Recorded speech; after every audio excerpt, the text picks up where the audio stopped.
ini screening episode 1 hari ini udah nggak sabar pengen ngeliat jadi gimana, karena kita semua kayak dari pemain nggak ada yang udah nonton sama sekali. Coba bilang bu. Oh udah. Demi apa? Jadi penasaran sih pengen lihat jadi gimana. Terus berharap juga supaya banyak yang suka, banyak yang ngerasa terikat pengen nonton episode berikutnya. Sama sih, kalau dari aku juga sama suka. Jangan nonton. Terus Indonesia kan suka banget ya namanya selingkuh-selingkuhan. Jadi ya ini salah satu di tahun ini yang kita tahu. Saya melihat kesaksikan orang-orang yang selingkuh. Excited.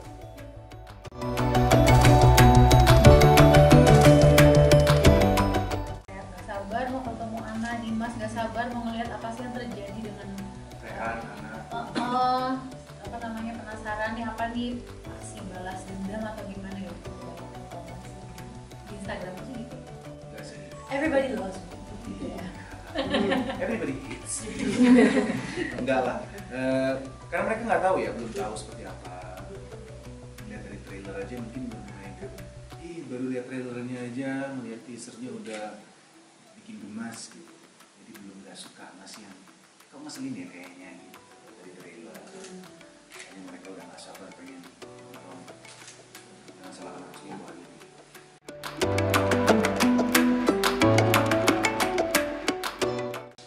Ya, kayaknya setiap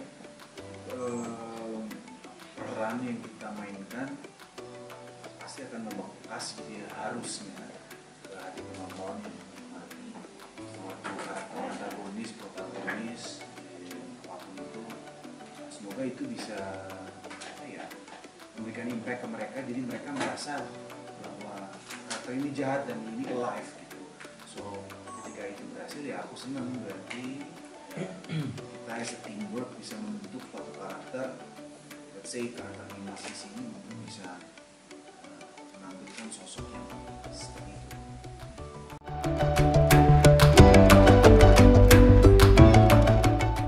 Yang bilang semua momen sama aku ya, biasa banget. Biar banget ya Allah. Banyak sih, tapi yang aku pasti ingat adalah setiap hari aku syuting video ini aku happy dengan semua krunya, happy sama semua pemainnya, karena aku nggak tahu kan bisa membuat kayak gitu, kayak dari masing-masing individu kan pasti punya kontribusi ya, bisa bikin seseorang anggota dalam tim itu tuh ngerasa happy kan, masing-masing emang ikhlas, masing-masing emang pengen suportif dari semua bagian gitu kan, sama dari tim produksi mau dari tim cast. Jadi aku pas udah selesai syuting itu aku kayak sedih sebenarnya, karena ya apa sih aku ketawa, sedih karena kayak ya gue happy banget syuting ini gitu, maksudnya ya dari karyanya, ceritanya dan acting dan semuanya seneng, cuman the people in it tuh aku suka sama semuanya gitu, jadi kayak ya itu mengesankan. Tapi harus, kalau nggak nanti kita syuting terus gimana dong? Cerita kita kan series. Mudah-mudahan ya aja, mudah-mudahan apa kan? Stripping. Sama kalau aku juga sama sih, aku nikmati banget prosesnya. Tapi ya itulah dia, maksudnya kalau syuting series atau film kan memang waktunya sempit ya, bulan-bulan seperti sinetron juga. Jadi mungkin rasa kehilangan itu tidak terlalu besar. Namun seperti yang Caca bilang, memang ini salah satu proses yang saya hargai banget, yang saya nikmati, karena proses readingnya lebih lama daripada biasanya, karena kita intens. Terus syutingnya juga intens. Jadi selain gurunya asik, pemainnya asik, itu yang membuat kita jadi bond satu sama lain. Lagi nasional kayak selesai ya, aku masih kasih konteks sama Caca gitu, karena kita juga berdua kasih sering ngobrol, aku sering goda-godain dia pun juga sama gitu. Untuk bikin cair suasana juga sih, biar kita gak takut. Tapi Gina tuh satu-satunya pemain yang merangkul semuanya loh, supaya pada tahu ya. Satu-satunya yang bisa membuat semua tuh kayak ngerasa nyaman. Padahal gue bener bullshit tau. Enggak, emang nggak ada dia nggak usah dikencengin juga ototnya, gue Coba lagi, pegang. kurang lagi, kalau nggak ada. Pegang dikencengin. Coba lagi, coba lagi. Jadi dia itu membuat semuanya membaurkan. Kadang dia bawa kartu, ngajak semuanya main kartu, terus kayak suasana jadi ketawa-tawa, jadi santai gitu. Aku jarang sih, kayak nggak banyak pemain kayak gitu. Nah, itu kayak dewasa gitu atau kebapaan gitu. Nggak apaan sih. Nggak, lebih kayak Ibuan. pokoknya bikin semua jadi membaur dan ngerasa santai, nggak tegang gitu. Berarti kayaknya kamu yang paling luas ya? Mungkin itu karakter aku memang seperti itu. Karena buat aku lokasi syuting itu adalah tempat pekerjaan. Tapi kedua itu adalah sebuah journey. Setiap lokasi syuting kita bekerja dengan orang-orang 9 to 5. Project ini selesai, kita mulai kenal, selesai cabut, kita rolling, dapat project lain dengan kru dan pemain yang berbeda. Itu kan perjalanan aku yang sudah aku nggak sadari sudah beberapa tahun berjalan. Jadi mereka lah keluarga aku, mereka lah karyawan-karyawan aku, mereka lah bos-bos aku. Jadi ya kita ini semua sama sebenarnya. Jadi aku harus menjaga itu semua, nggak hanya seperti lapangan pekerjaan, tapi as a friends. Karena buat aku bikin happy di lokasi, buat bikin aku good mood di lokasi, ya aku harus share my happiness, my good mood buat mereka semua. Biar mereka juga bisa happy gitu ngejalaninnya, nggak beban, seru. Nah, itu akan membuat produksi lebih lancar. Tambah lagi pemain-pemain juga otomatis, kayak contoh Caca itu sangat asik banget. Jadi akunya pun juga untuk mau seru, mau fun, mau bercanda sama dia luas. Berkesan sih mungkin sama Ajil Ijal ya. Ajal tuh ini bodyguardnya dia. Memang teman lama juga kan. Baru-baru mungkin lebih lucu-lucu aja kali ya. Jadi seru aja gitu ketemu lagi sama teman lama di Gino, dan ini pertama kali juga syuting bareng Marsyanda. Jadi mungkin itu aja sih. Semuanya berkesan, tapi lebih berkesan yang paling mungkin adegan berantem gitu. Paling itu aja sih. Datang nolongin si Anang yang mau dibunuh ya. Ternyata Rehan tuh kayak punya feeling lah. Dia datang ke rumah nolongin si Anang. Nah itu aja sih. Karena itu juga kita itu hari pertama ya, masalah yang hari pertama kita langsung ambil scene itu gitu. Jadi menantang aja setelah hari pertama langsung scene.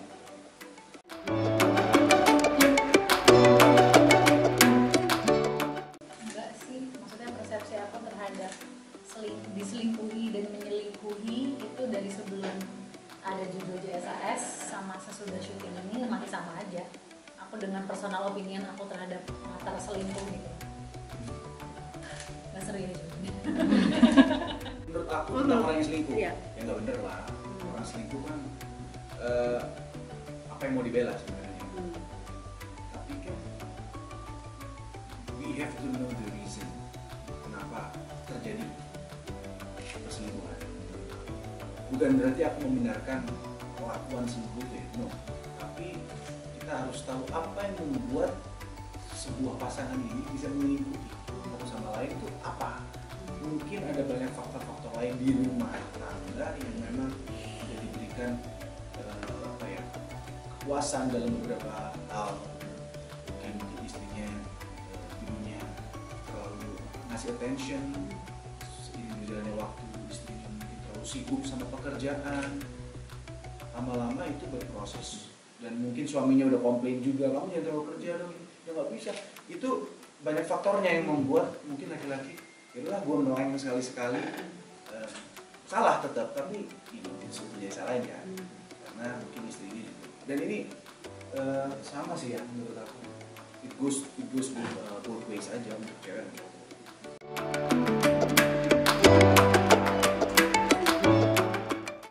Bahwa kita kan melihat sebuah karya film, sinetron, series itu kan ada selalu yang antagonis dan ada selalu yang protagonis. Tapi di sini tuh kita belajar bahwa semua protagonis itu punya putih yang besar dan punya hitam juga yang besar ternyata. Dan begitu juga dengan antagonis, itu punya hitam yang besar tapi juga ada putihnya juga gitu. Jadi semua kedua trait itu tuh, kedua karakteristik itu tuh punya kemanusiawian gitu. Yang kalau kita tahu lebih dalam alasan-alasannya kenapa dia melakukan A, B atau C, malah kita akan menganggap kayaknya kalau di posisi dia mungkin gue akan kayak gitu juga kali ya gitu. Itu sih amazingnya Jangan Salahkan Aku Selingkuh, karena ceritanya dibikin semuanya tuh ya manusia gitu. Mau yang antagonis, mau yang protagonis tuh jadi gak ada hitam putih gitu. Kalau kayak gitu sendiri belajar dari aku laki-laki kayak gitu sih, sama godaan tadi kalau apa ya semangat apa ya keinginan bahwa nafsu dan semuanya itu yang bisa membuat ada berantakan. Mungkin juga lack of communications juga. Harusnya judul ini bisa tidak ada kalau komunikasinya berjalan. Menurut aku semua bisa dituangkan ya, sama-sama di atas meja dibicarakan keinginannya apa, tapi jujur, bukan malah mencari alternatif untuk I want to save my ass dan kawan satunya juga gitu. Yang ada itu nggak sehat hubungannya. Kejujuran adalah aku kunci yang paling penting untuk sebuah hubungan. Itu yang aku dapat dari saya Jangan Salahkan Aku. Asik.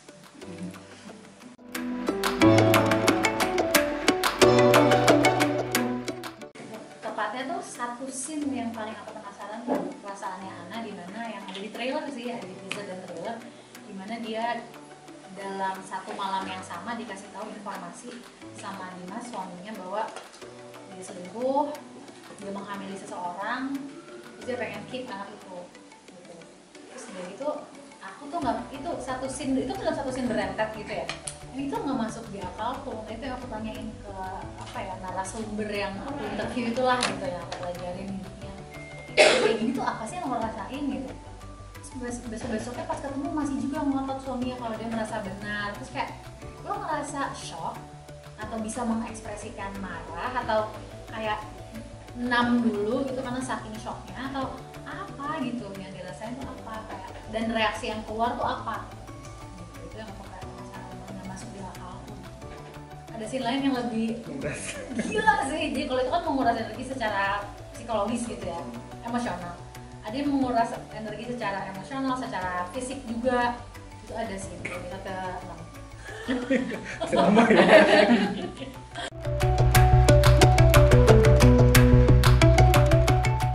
Mungkin belum terlihat ya kalau di trailer sama teaser, tapi di balik sini itu sebenarnya ada scene yang menurut aku cukup berat buat aku.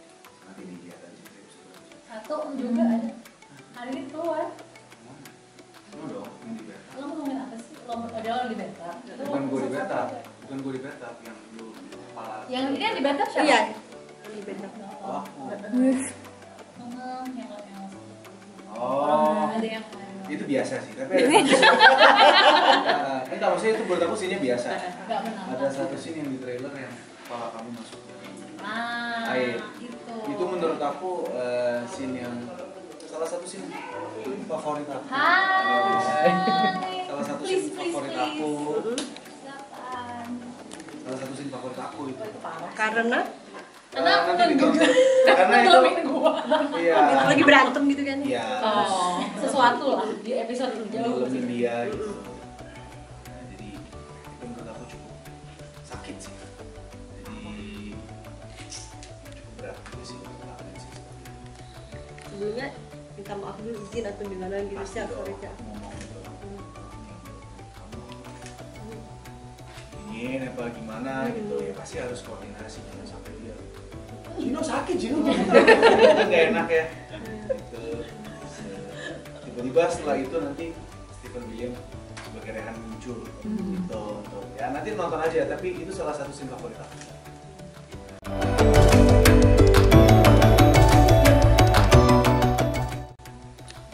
Sebenarnya honestly menurut aku ini ya karakter suami dan istri itu karakter yang biasa sih ya. Kalau kita lihat dari garis besarnya aku memainkan karakter suami ya, thanks God aku udah pernah sebelumnya treatmentnya kan pasti yang berbeda-beda, dimana karakter setiap suami itu kan berbeda-beda. Ada yang suami yang independen, yang bekerja keras, bertanggung jawab, ada juga suami yang malas-malasan, dia berharap semuanya dari istrinya karena istrinya mungkin lebih pintar, lebih bisa menghasilkan duit dibanding dia. Itu yang membuat dia jadi lebih, gue bergantung sama istri gue. Nah, ini karakter pertama yang menurut aku agak berbeda daripada karakter suami. Mungkin lebih apa ya, beratnya scene by scene aja menurut aku yang membuat lebih kompleks kali ya menjalani setiap scene.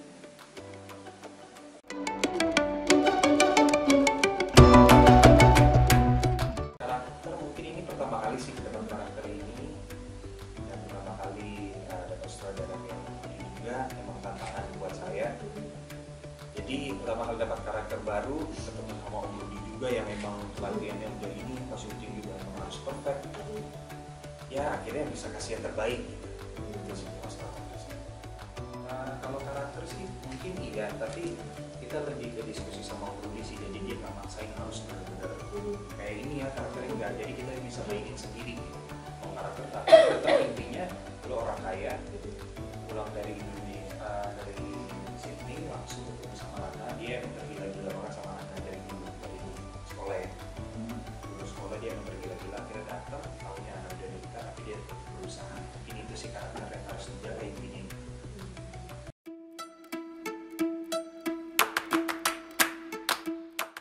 Ya, jadi pas waktu reading itu kita ada namanya simulasi. Itu baru pertama kali sih aku menjalani sebuah proses syuting, terus ada simulasi yang segitu intensnya. Kita kayak mikir, masa segini banget sih, ini bakal capek banget nih karena dari pagi sampai sore terus non-stop sampai kita mau mulai syuting gitu. Mungkin energinya harus dibuang sekarang, sedangkan ini 2 kali kerja dong pas reading sama syuting, jadi terlalu draining menurut aku, karena biasanya reading nggak kayak gitu. Terus tapi it turns out itu ada apa ya, ada khasiatnya lah, bisa dibilang khasiat untuk di madu hutan gitu, ada khasiat. Pas lagi momen syuting itu jadi lebih jalan aja, lebih flow gitu. Karena proses readingnya kita jadi gembleng pas lagi ini. Tentunya, karena kan kita udah latihan di medan perang beneran gitu ya ketika lagi reading. Tapi sebenarnya yang lebih bikin penasaran itu dan lebih bikin aku sih ya deg-degan tuh ada beberapa scene besar, maksudnya besar tuh menantang gitu, nggak sempet disimulasiin. Karena yang disimulasiin aja tuh udah berat-berat dan banyak banget gitu. Tapi ada juga pas baru mau syuting kayak yang ini langsung take nih kita, nggak ada latihannya, padahal ini kayak yang nggak sih scene yang wow juga gitu.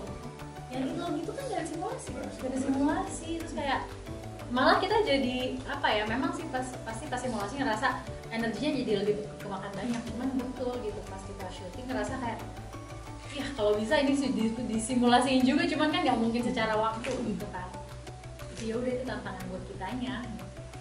Terus aku tambahin sedikit mungkin ya, pas lagi simulasi itu ada adegan-adegan dewasa juga yang memang kita harus simulasikan gitu ya.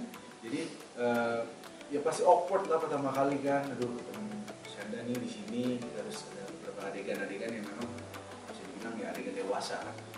Yaitu awalnya pasti kaku, namun itu kekakuan itu mungkin yang Mas Rudi Sudjarwo inginkan agar itu harus cair. Jangan sampai kita sudah dapat setnya pas syuting, pas adegan-adegan seperti itu kalian masih kaku, wasting time mungkin ya. Jadi dia ingin masuk ke set itu sudah nggak ada kaku lagi, terbukti kita latihan berapa kali ya. Jadi ya mungkin bisa dibilang kalau simulasi itu kan memang pertama kali saya juga pengalamannya. Tapi pas ngelakuin itu ngerasa banget kita latihan simulasi itu bukan sekedar kayak reading atau nggak asal-asalan simulasi. Jadi kayak kita simulasi sama Bang Rudi itu kalau misalnya kita salah dialog dari dialog pertama atau pertengahan kita lancar, pas pertengahannya kita salah, kita ulang lagi dari awal. Jadi kita latihannya bukan cuma sekedar simulasi kayak biasa aja, bener-bener kayak syuting 100%. Jadi kalau salah ulang lagi dari awal. Jadi misalnya kita satu scene itu ada 3 lembar panjang, kita salah nih dari 2 lembar, kita ulang lagi dari awal. Jadi Ada itu mulai kita dari tengah ya? nggak ada. Jadi bener-bener kayak 2 kali syuting ya gitu ya. Jadi kita ngerasain pas syuting, oh ternyata begini ya. Jadi kita pas syuting itu udah prepare kasih 200%.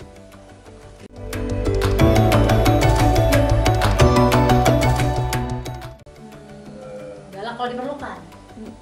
Situasi Diplomatis banget ya. Situasional. Ya sih selama kita syuting sih nggak galak. Iya tidak juga sih. Pas kita simulasi syuting kemana-mana. Semuanya bisa dikomunikasiin gitu, enak. Kayak kita ada pertanyaan, kita boleh bertanya. Kita nggak akan kayak dikasih ruang untuk be stupid gitu. Kalau misalnya gue bener-bener nggak ngerti ini maksudnya apa, kenapa dia bisa merasa gini, kenapa dia reaksinya gitu. Kayak gue segoblok itu kasih tau gue, dia tuh mau mendidik, mau ngajarin, dan itu nggak cuma ke pemain, ke kru juga gitu. Kalau ada yang bener-bener yang ngerti, dia tuh ngasih penjelasan dengan tingkat kesabaran yang setiap orang beda-beda lah ya gitu. Tapi Mas Rudi tuh mau mendidik intentionnya gitu. Iya, jadi pernah ada satu scene. Jadi kameramennya sama krunya juga emang harus baca skenario. Iya. Jadi dia harus ada feel-nya pas pegang kamera itu, dia harus ada feel-nya. Geraknya kemana, lu harus tahu dialog ini ternyata nanti dia di sini gerakan next-nya udah dialog ini. Jadi dia nggak mau kalau feel kameranya juga nggak ada, pemain nggak ada, tapi feel kameranya nggak ada, dia nggak mau.